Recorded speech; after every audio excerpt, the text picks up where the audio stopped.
It's baking time, and what I have been fancying is I'm going to do a square sponge. I was going to do it in the tray bake foil things, but I fancy it doing it in this, so I've got everything prepared out. This is the first official tutorial video of mine showing preparation of what I'm going to do, and then I will do a second one of it coming out the oven and what it's like and preparing, decorating it, all that jazz. So I'm just going to line this tin with baking parchment.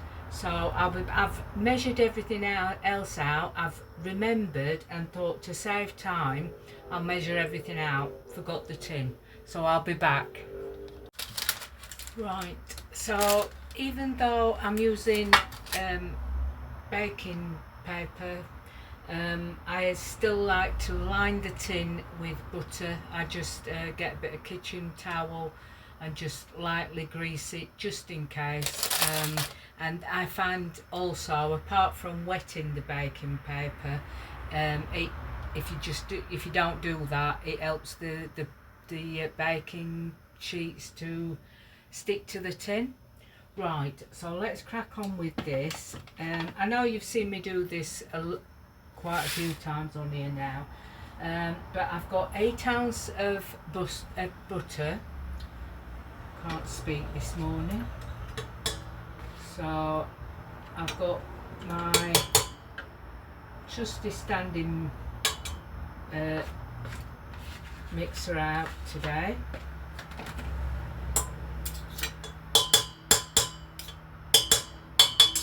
Oh, that was good. Useless.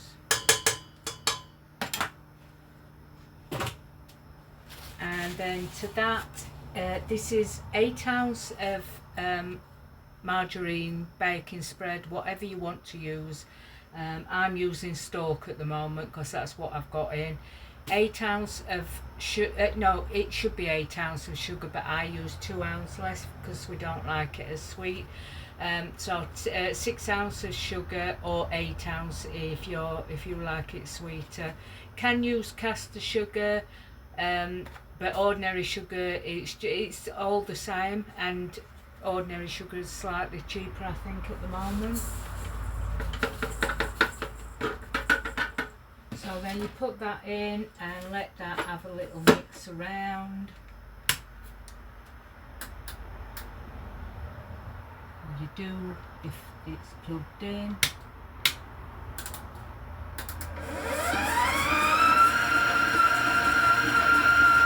Just let that mix together. I always have a spatula so that I can go around the bottom and around the sides to make sure it's evenly mixed.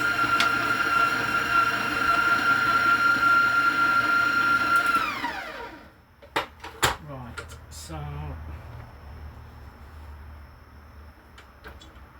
it's mixing together really nice. You will get that kind of consistency.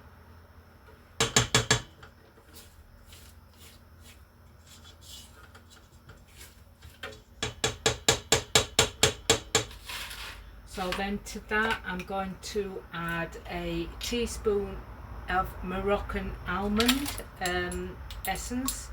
Normally I use vanilla, I've got lemon, orange, whatever you fancy really. When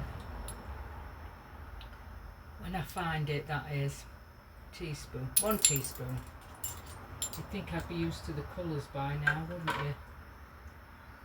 So I'm just going to add that in,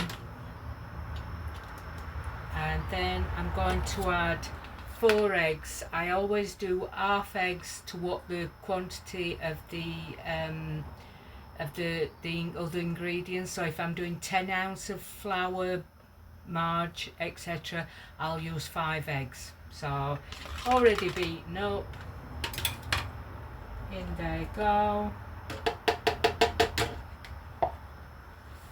Put that on for another minute or so.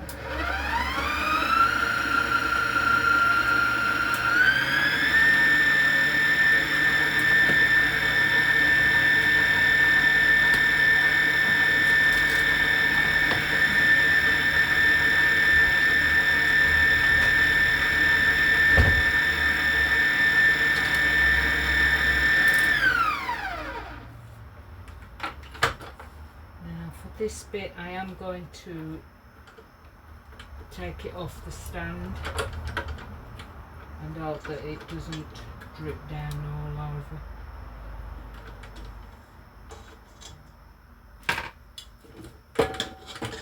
And what I'm going to do is just gather it all together.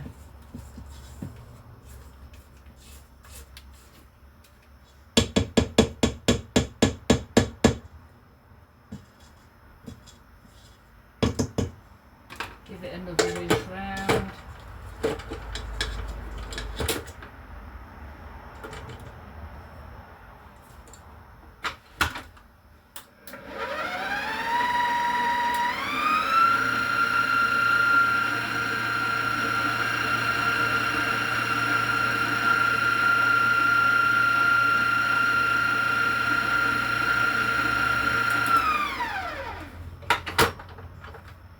I have also found not to overmix at this stage, because sometimes it just curdles, and yeah.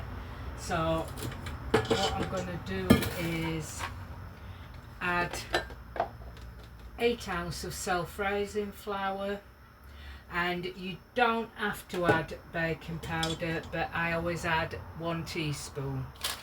So that is that one. If you're using plain flour, add 2 teaspoons. I just went in for more there because it wasn't a full teaspoon. Now I'm just going to sift this into here and I'll be back because time's running out. Now if you've watched me before, you'll know that I like to sift my flours in because I think it makes it lighter and fluffier.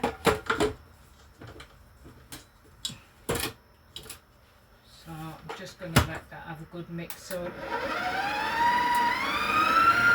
I'll be back in a second. So again, just try and get the excess mixture off your paddle. You can use an hand mixer for this, and you can also do it by hand, but by hand it's quite hard work. So yeah, I'm just gonna gather that all together, and that's looking quite nice. So I'm gonna just get the excess off this. Right, that's the consistency that you need. You just give it a, just gather all the ingredients together and give it a mix so it's mixed evenly, because you don't want to waste any mixture. Right. Then I'm just going to pour this into here. I'll be back in a second because time's really running out. Right, so I've just poured that in there, evened it all out, smoothed it all out. It's now going to go into a preheated oven of electric 180 Celsius. Not sure about gas, so you would have to look that up. And it'll be in there for about 40 minutes or so. I'll let you know the exact time when I do the second video on bringing it out the oven and decorating it. So I hope you've enjoyed my first tutorial, and I will see you on part 2. Have a lovely day.